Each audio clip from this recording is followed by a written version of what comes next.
बिस्मिल्लाहिर्रहमानिर्रहीम।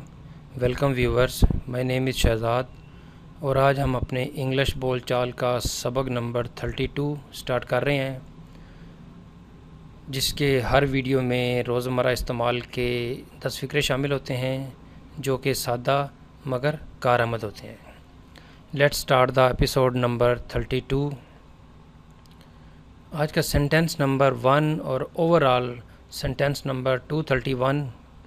आज का सेंटेंस नंबर 1 ये है जी कि आप कहीं पे गए हैं और आपने कहीं से कोई सवाल पूछे हैं, किसी ऑफिस में गए हैं या कहीं सिंपल आप जाके कोई चीज़ पूछ रहे हैं और माइट भी अगले बंदे को समझ नहीं आ रहा, तो फिर वो ये सवाल कर सकता है जी आप क्या जानना चाहते हैं या आप क्या लेना चाहते हैं, आप क्या सुनना चाहते हैं, आप कहाँ जाना चाहते हैं। तो एक जो है वो सवाल है जो कि पूछने वाले ने पूछा, लेकिन दूसरे बंदे ने अपने तौर पे पूछा जी आप क्या चाहते हैं, आप क्या लेना चाहते हैं, आप क्या देना चाहते हैं, क्या सेल करना चाहते हैं, क्या परचेज़ करना चाहते हैं। तो ये उसी सेंटेंस में एक फ़िक्रा आ गया, आप क्या जानना चाहते हैं। तो इसका जो है वो इंग्लिश ट्रांसलेशन ऐसे होगी, what do you want to know. What do you want to know, आप क्या जानना चाहते हैं। सेंटेंस नंबर 2, यहाँ पे देखें व्यूवर्स, मैंने पहले एक इंग्लिश का मीनिंग, इंग्लिश और उसका मीनिंग लगाया है। एक लफ्ज़ है शैटर। शैटर जिसको हम कहते हैं जी चुकना चूर, यानी शैटर का मतलब है कि किसी चीज़ का जो है ना वो चिकना चूर होता है कि किसी चीज़ को वो तोड़ के उसके छोटे छोटे पीस कर दिए जाए, यानी बहुत छोटे छोटे पीस में जो है वो चीज़ हो जाती है, उसको कहते हैं जी चुकना चूर। तो अब इस चुकना चूर को हम कहीं जगह पे इस्तेमाल भी कर सकते हैं, जैसे इम्तिहान के रिज़ल्ट ने मेरे उम्मीदों पे पानी फेर दिया, या उसने मेरे ख्वाब मेरे चुकना चूर कर दिए। तो जो आपकी एक्सपेक्टेशन होती है उसके अपोजिट जो चीज़ चली जाए उसको हम आम ज़ुबान में कह सकते हैं जी कि मेरे ख्वाबों को उसने चुकना चूर कर दिया, मेरी ख्वाहिशात का उसने खून कर दिया। तो ये यहाँ पे ही चकनाचूर जो उर्दू का लफ्ज़ है, इसके कई मीनिंग आ सकते हैं।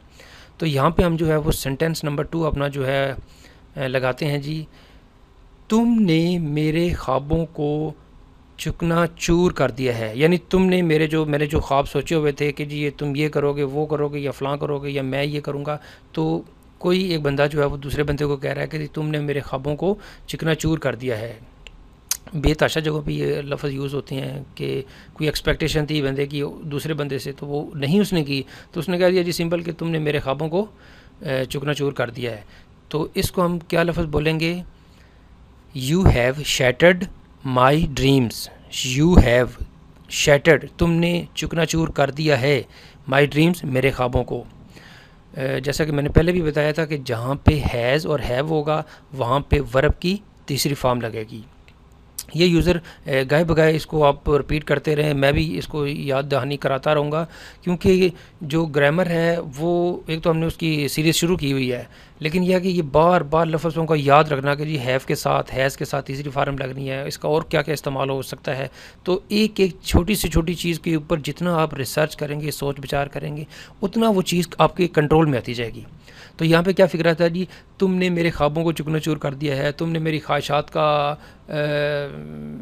ख्वाहिशात को चुकना चूर कर दिया है, या मेरी ख्वाहिशात मेरी उम्मीदों पे पानी फेर दिया है। तो ये सेम एक जैसे फ़िक्रे हैं। You have shattered my dreams, तुमने मेरे ख्वाबों को चुकना चूर कर दिया है। सेंटेंस नंबर 3, क्या आपको मालूम है कि वक्त क्या हुआ है। अमूमन कोई लेट रात को आए तो वालिदैन यह पूछते हैं जी बच्चे से अपने कि क्या आपको मालूम है कि वक्त क्या हुआ है। तो या कोई अगर एम्प्लॉई अपनी ऑफ़िस में लेट जाता है तो बॉस ये पूछता है जी क्या आपको मालूम है कि वक्त क्या हुआ है। या सवाल एक सिंपल भी है कि जी आपको किसी ने पूछना हो जी सर आपको मालूम है कि इस वक्त टाइम क्या हुआ है, तो इसको आप जैसे भी अपनी क्योंकि ये तो सोचने का एक तरीका है कि जी सवाल पूछने वाला कौन है और किस कंटेक्स्ट में पूछ रहा है। लेकिन फ़िलहाल फ़िक्रा ये है कि क्या आपको मालूम है कि वक्त क्या हुआ है। Do you know what time it is. Do you know, क्या तुम जानते हो, व्हाट टाइम इट इज़, कि क्या वक्त हुआ है। तो simple, do you know what time it is, क्या आपको मालूम है या क्या तुम्हें मालूम है कि वक्त क्या हुआ है। Do you know what time it is. Sentence number 4, ये कब शुरू हुआ या ये कब शुरू हुई। सपोज़ कहीं पे एक ब्रिज बन रहा है, तो सवाल अल्टीमेटली हमारे जहन में आएगा ये कब शुरू हुआ। या मैच एक शुरू हुआ है और अक्सर सवाल पूछा जाता है जी ये कब शुरू हुआ, कितनी देर हो गई हुई है इसको शुरू हुए। तो या कोई प्रोजेक्ट शुरू हुआ है तो आपकी उसके मुतालिक आप पूछते हैं जी ये कब शुरू हुआ। कोई भी चीज़ ऐसी जिसको आपने सवाल अंदाज में पूछ रहे हैं ये कब शुरू हुआ, तो इसका सेंटेंस बनेगा जी when did it begin. When did it begin, ये कब शुरू हुआ। सेंटेंस नंबर 5, मैं आपके लिए क्या कर सकता हूँ। वेरी सिंपल, आई थिंक कि इस तरह के मिलते जुलते फ़िक्रे आगे भी कई दफ़ा आए हुए हैं। मैं आपके लिए क्या कर सकता हूँ, आप मेरे लिए क्या कर सकते हैं, वो हमारे लिए क्या कर सकते हैं। तो इसका सिंपल मीनिंग है जी what can I do for you, मैं आपके लिए क्या कर सकता हूँ। What can I do for you, या what you can do for me, या आप मेरे लिए क्या कर सकते हैं या आप हमारे लिए क्या कर सकते हैं। तो ये सिंपल इस तरह के आगे भी एक दो फिक्रे आए हुए हैं। सेंटेंस नंबर 6,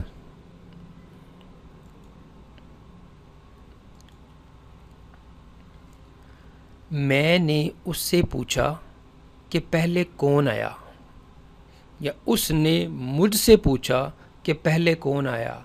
उन्होंने हमसे पूछा कि वहाँ पहले कौन गया। तो एक सिंपल सी सेंटेंस है, रोज़मर्रा इस्तेमाल में हम बोलते हैं कि उसने पूछा, मैंने पूछा, पहले कौन आया, या सबसे लास्ट यहाँ से सबसे लास्ट में कौन गया। तो ये अमूमन सवाल चलते रहते हैं। बहरहाल इसमें सेंटेंस में हमने ये पूछना है जी कि मैंने उससे पूछा कि पहले कौन आया। I asked him who came first. I asked him, मैंने उससे पूछा, हु केम फर्स्ट, कि पहले कौन आया। सेंटेंस नंबर 7 और ओवरऑल 237, वहाँ हमने कई किस्म के जानवर देखे।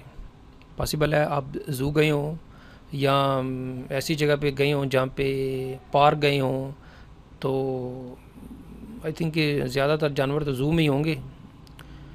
तो वहाँ हमने कई किस्म के जानवर देखे। There we saw many kinds of animals, वहाँ हमने कई किस्म के जानवर देखे। अमूमन ये जाके कोई जब बच्चे ज़ू जाते हैं और वापस आके अपने कज़न्स को या अपने कोलीग्स फ्रेंड्स को, स्कूल मेट्स को आप बताते हैं कि वहाँ हमने कई किस्म के जानवर देखे। There we saw many kinds of animals, वहाँ हमने कई किस्म के जानवर देखे। सेंटेंस नंबर 8, सेंटेंस नंबर 8 है जी, एक मसलस के 3 ज़ाविये होते हैं। एक मसलस के 3 ज़ाविये होते हैं। तो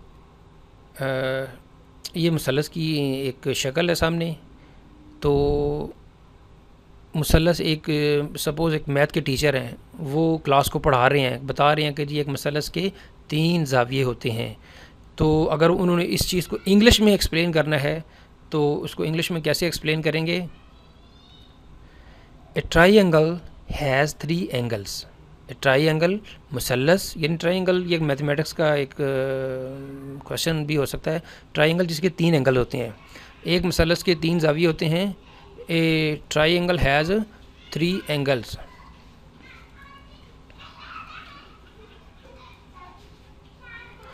सेंटेंस नंबर 9 और ओवरऑल 239। क्या आप ऐसे शख्स को जानते हैं जो बहुत ही गरीब है?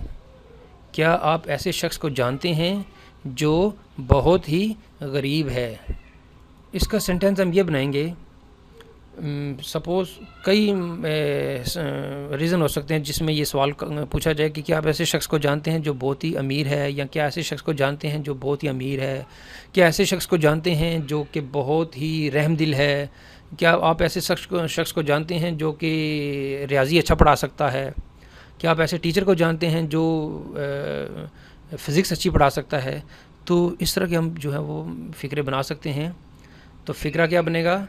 Do you know a person who is very poor? Do you know a person, क्या आप ऐसे शख्स को जानते हैं हु इज़ वेरी पुअर, जो कि बहुत ही गरीब है। Do you know a person who is very rich? Do you know a teacher who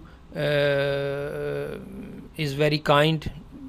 तो सिंपल से आप सेंटेंस हैं। सेंटेंस नंबर 10, सेंटेंस नंबर 10 है जी हमारा, और आज का जो लास्ट सेंटेंस है।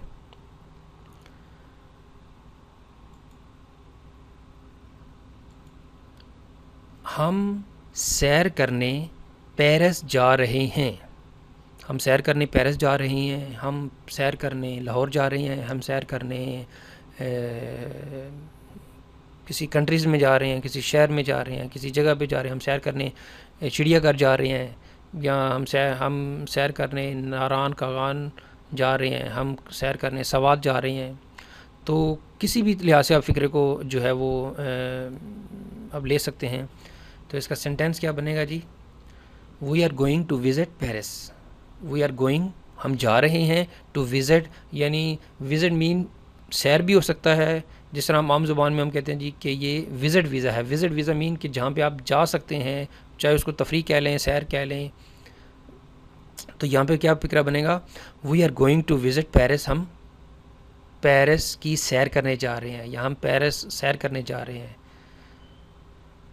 तो जी व्यूवर्स, आज का जो है एपिसोड नंबर 32 इख्तिताम पज़ीर हो रही है।